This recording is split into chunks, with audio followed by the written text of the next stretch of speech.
Bismillahirrahmanirrahim. Assalamualaikum warahmatullahi wabarakatuh. Halo teman-teman sekalian, kami dari kelompok 12 perkenankan ingin mempresentasikan hasil dari kerja kelompok kami yang materinya adalah Sejarah Kebudayaan Islam kelas 10 SMA. Kemudian kita masuk pada identitas buku. Buku ini berjudul Sejarah Kebudayaan Islam.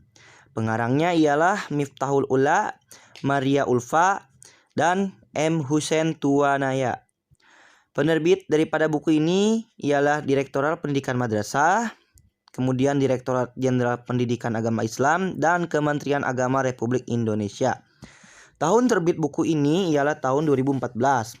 Tebal halaman buku yaitu 98 halaman. Lalu ada nomor ISBN.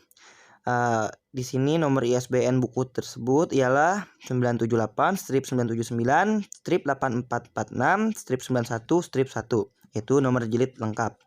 Analisis isi dan materi antara silabus dan di buku. Materi di silabus cukup banyak, sekitar ada 20 materi, sedangkan di buku ada 5 bab saja.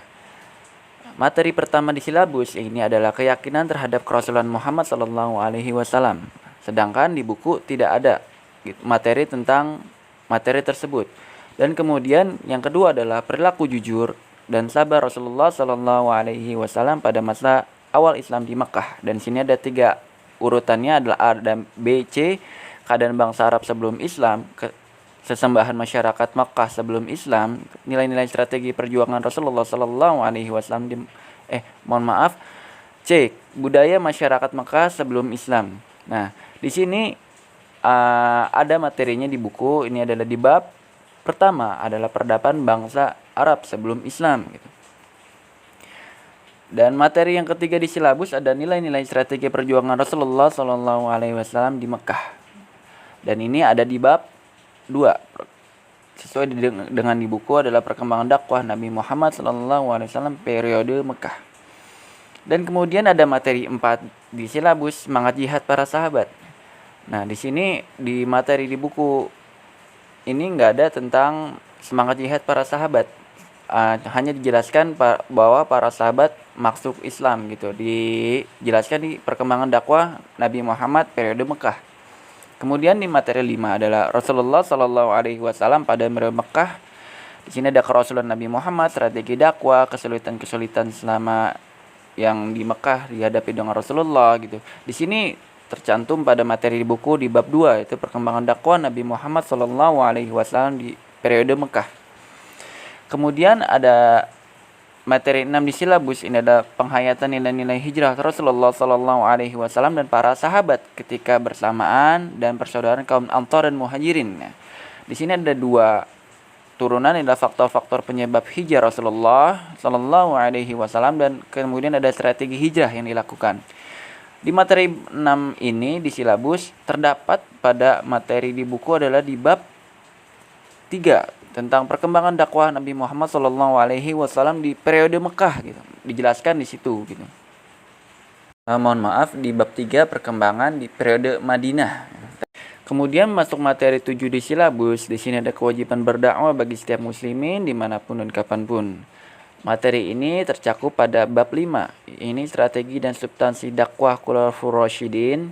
Kemudian bab 8 di silabus ada materi 8 di silabus ada sikap simpati masyarakat Madinah terhadap kedatangan Rasulullah SAW di Madinah.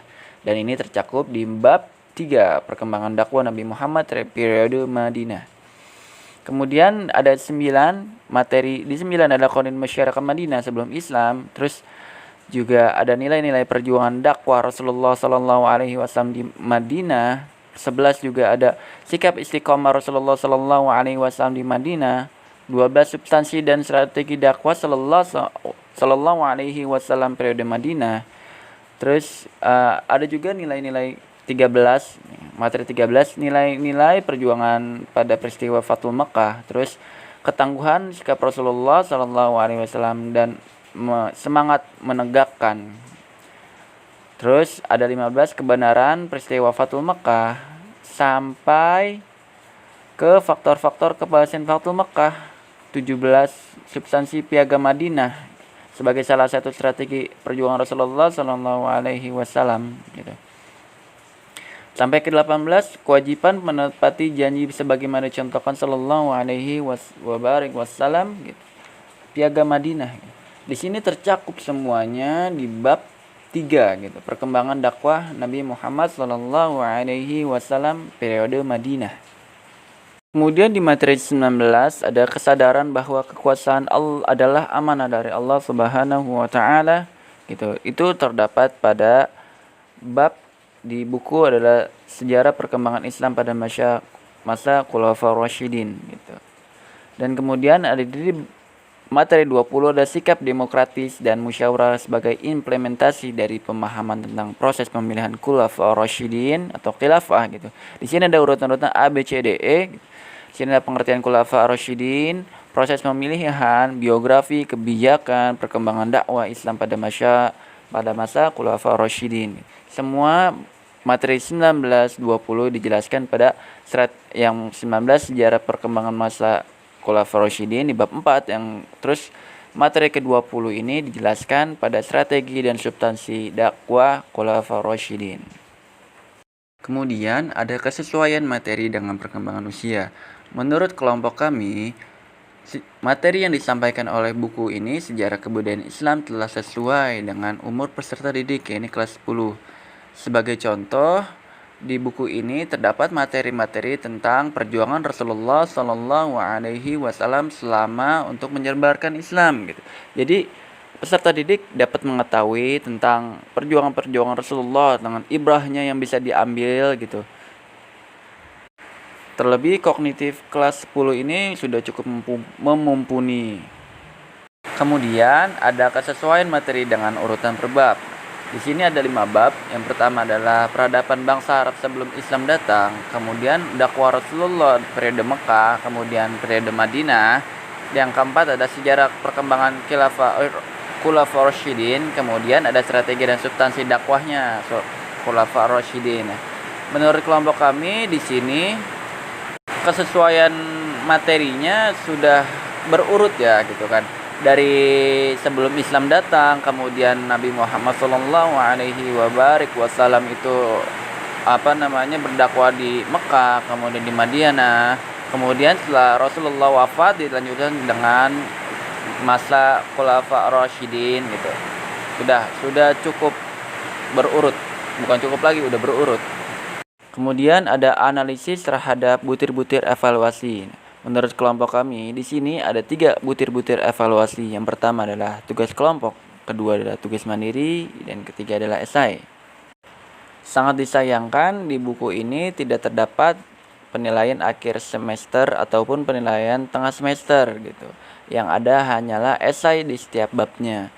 Tapi menurut kelompok kami buku ini tuh udah cukup untuk untuk tujuan pembelajaran ini dari segi kognitifnya ataupun dari psikomotorik pada peserta didik. Yang pertama, misalnya contohnya dari tugas kelompok. Di sini peserta didik disuruh untuk membuat suatu kelompok berdiskusi gitu tentang materi yang dibicarakan, misalnya bab 1 gitu tentang peradaban sebelum daripada Islam datang di Arab. Dan kemudian ada 2 tugas mandiri. Tugas 2 mandiri di sini adalah menghubungkan dan menalar gitu. Misalnya satu kejadian dibandingkan dengan kejadian yang sekarang gitu. Kejadian dulu dengan sekarang. Dan kemudian ada ketiga adalah esai. Di sini esai di sini adalah untuk mengetes daripada pengetahuan siswa apakah sudah mengerti ataupun belum gitu dalam materi-materi yang sudah dipelajari gitu. Nah, esai ini dan ketiga evaluasi ini, butir-butir evaluasi ini terdapat di setiap babnya. Kemudian ada redaksi penulis. Menurut kelompok kami, penulisan daripada buku ini sejarah peradaban Islam itu tuh udah cukup, udah sesuai dengan kaidah-kaidah penulisan bahasa Indonesia yang baik dan benar gitu, sehingga mudah dimengerti, mudah untuk dipahami oleh siswa kelas 10 gitu. Adapun kata-kata yang tidak dimengerti ataupun jarang gitu dikeluarkan, maka buku ini terdapat glosarium gitu di halaman terakhir. Jadi siswa bisa ngecek halaman tersebut untuk mengetahui apa dari arti kata-kata tersebut. Selanjutnya yaitu penyajian.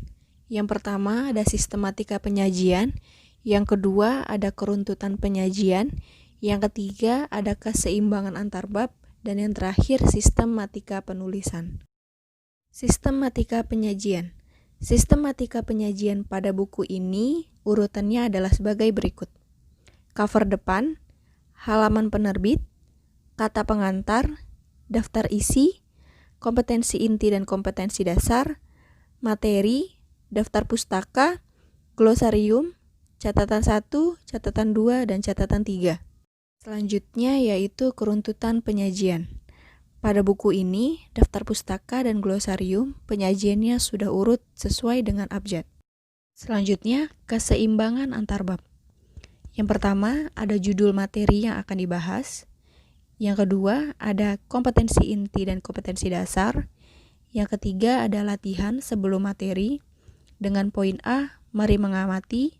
Poin B, mari bertanya. Poin C, mari merenungkan. Poin D, tambah wawasan. Dari poin D tersebut, terdapat peta konsep dan materi yang akan diajarkan.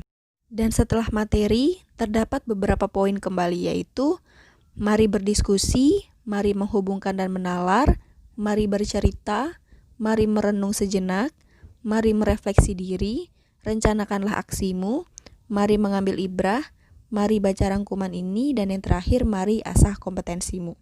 Selanjutnya, sistematika penulisan. Sistematika penulisan yang disajikan pada buku ini sudah sesuai dengan aturan bahasa Indonesia maupun bahasa Arab. Karena setiap penyajian ayat sudah disertai dengan keterangan surat. Kemudian ada desain dari buku ini.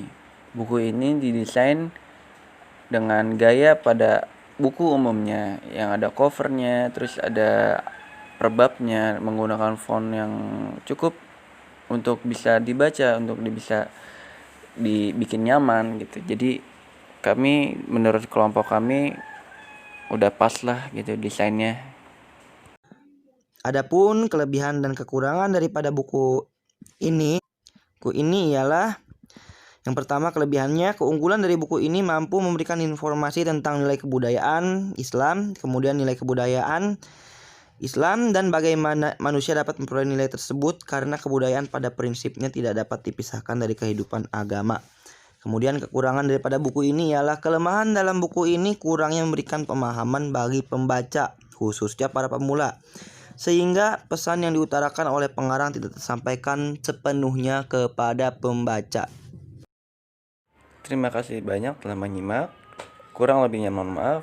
Sekian, wassalamualaikum warahmatullahi wabarakatuh.